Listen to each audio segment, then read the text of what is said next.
Shalom sahabat-sahabat firman kehidupan yang diberkati Allah.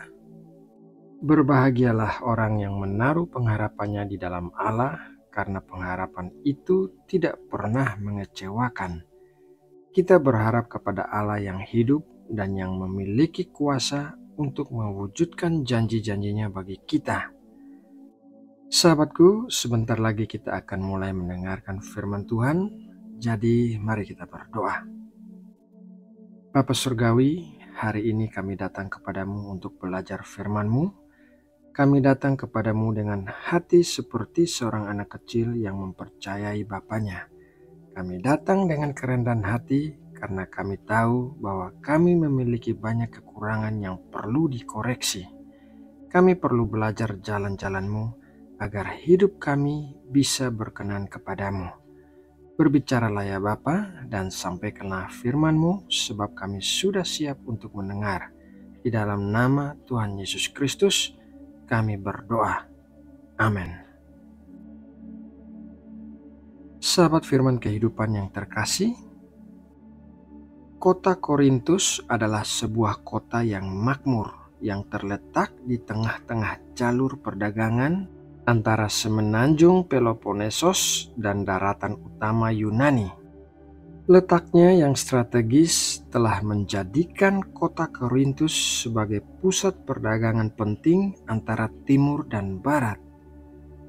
Dalam tulisannya kepada jemaat di kota Korintus, Rasul Paulus menyebutkan tentang karunia-karunia roh, yaitu karunia untuk berkata-kata dengan hikmat, karunia untuk berkata-kata dengan pengetahuan, karunia iman, karunia untuk menyembuhkan, karunia untuk mengadakan mujizat, karunia untuk bernubuat, karunia untuk membedakan bermacam-macam roh, karunia untuk berkata-kata dengan bahasa roh, dan karunia untuk menafsirkan bahasa roh. Totalnya ada 9 jenis karunia roh yang disebutkan dalam 1 Korintus 12 ayat 8-10. Karunia-karunia roh merupakan hal yang sangat penting sehingga Rasul Paulus menulis demikian dalam 1 Korintus 12 ayat 31. Jadi berusahalah untuk memperoleh karunia-karunia yang paling utama, dan aku menunjukkan kepadamu jalan yang lebih utama lagi. Meskipun karunia-karunia roh adalah hal yang sangat penting, tetapi Rasul Paulus mengatakan bahwa ada hal yang lebih penting lagi dibandingkan karunia-karunia roh itu. Mari kita baca tulisan Rasul Paulus selanjutnya.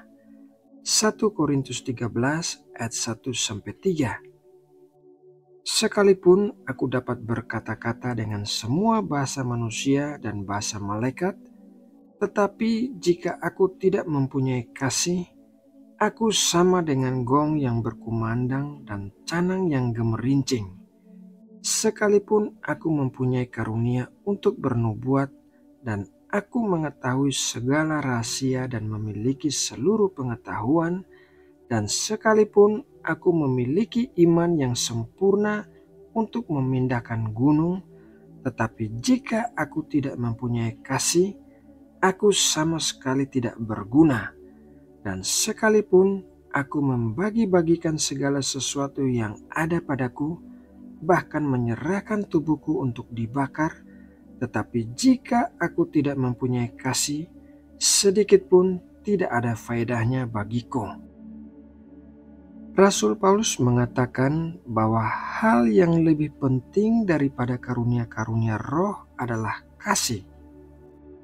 Karunia-karunia roh tidak diberikan untuk kepentingan diri sendiri, melainkan untuk dipakai bagi kepentingan bersama atau untuk membangun jemaat, seperti yang dikatakan Rasul Paulus dalam 2 ayat berikut ini.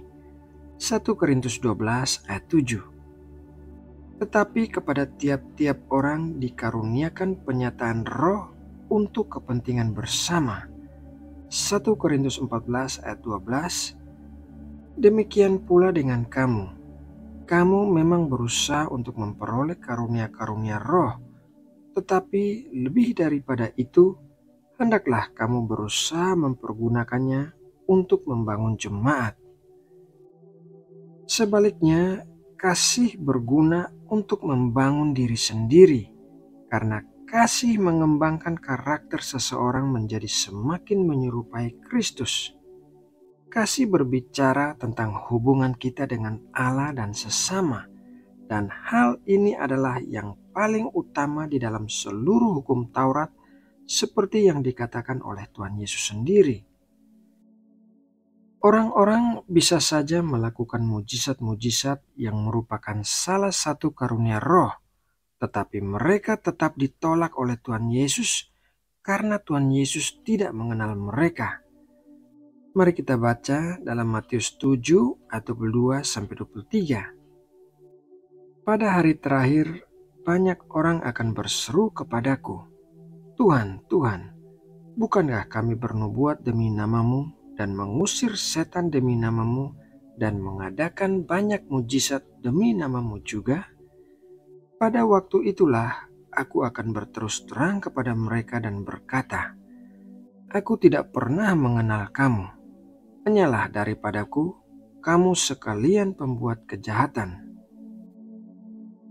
Melakukan mujizat-mujizat yang merupakan karunia-karunia Roh bisa membuat orang merasa bahwa ia lebih penting atau lebih rohani daripada orang lain.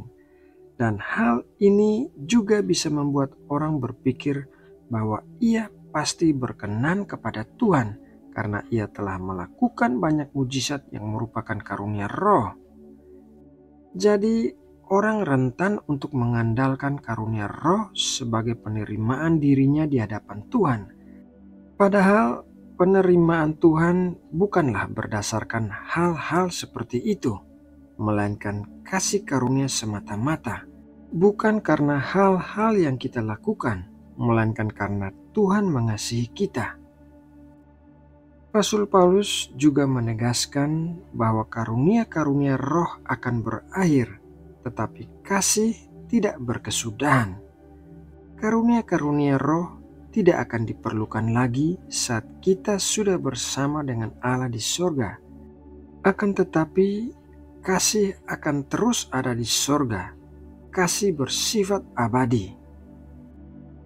Sahabat firman kehidupan yang terkasih, adanya karunia-karunia Roh yang beroperasi dalam hidup seseorang bukanlah sebuah standar bahwa orang itu adalah seorang yang berkenan kepada Tuhan, tetapi orang yang mengasihi Tuhan dan mengasihi sesama adalah seorang yang telah melakukan firman Tuhan dan pasti hidupnya berkenan kepada Tuhan.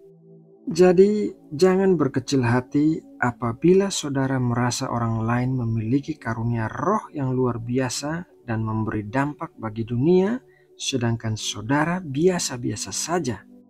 Kejarlah kasih kepada Tuhan dan kasih kepada sesama, karena itulah yang lebih berkenan bagi Tuhan. Sahabat firman kehidupan yang terkasih, demikianlah renungan firman Tuhan hari ini. Kiranya renungan ini bisa membangun iman kita yang mendengarkan dengan sungguh-sungguh. Mari kita berdoa menutup saat teduh hari ini. Bapa, kami bersyukur atas persekutuan denganmu melalui firman-Mu. Kami mau belajar untuk selalu mengasihi-Mu dan mengasihi sesama kami seperti apa yang Engkau ajarkan. Kami percaya Engkau pasti memberikan karunia Roh kepada setiap orang sesuai dengan kepentingan bersama, dan kami tidak berkecil hati apabila karunia kami terlihat tidak menonjol. Kami mau mengutamakan untuk mengejar kasih-Mu dan memilikinya, membagikannya kepada orang-orang lain. Terima kasih ya Bapa untuk kasih dan anugerah-Mu yang luar biasa bagi kami.